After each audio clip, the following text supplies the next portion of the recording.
Եվրամիությունը շահագրգռված է ոչ թե ժողովրդավարական մրցակցային ընտրությունների անցկացմամբ, այլ հաճելի իր համար հաճելի ցանկալի արդյունք ունենալու տեսլականով։ Այդ մենք տեսել ենք հատկապես ցցուն ձևով Ռումինիայում,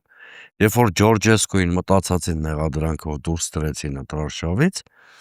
եւ ընտրական գործընթացը չեղարկեցին նույնիսկ, հետո պարզվեց, որ ազգային անվտանգության ծառայության տեղեկանքը հիմնավոր չի եղել, բայց արդեն այդ արանքում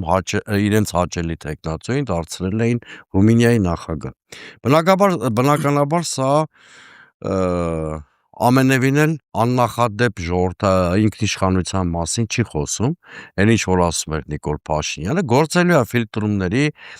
ռեպրեսիաների համակարգ եւ դա տեղի ունենում Եվրամիության խրախուսմամբ։ Ընդհանրապես պիտի ասել, որ Եվրամիության այսօրվա բյուրոկրատիան շատ հեռու է ժողովրդավարական արժեքներից, իդեպ սա Հայաստանի ռուսամետները չեն ասում, սա ասում է Միացյալ Նահանգների ազգային անվտանգության ռազմավարությունը, որ հրապարակվել է տակավին օրեր առաջ, սա ասում է Միացյալ Նահանգների փոխնախագահ Վենսը Մյունխենի համաժողովում ունեցած ելույթում։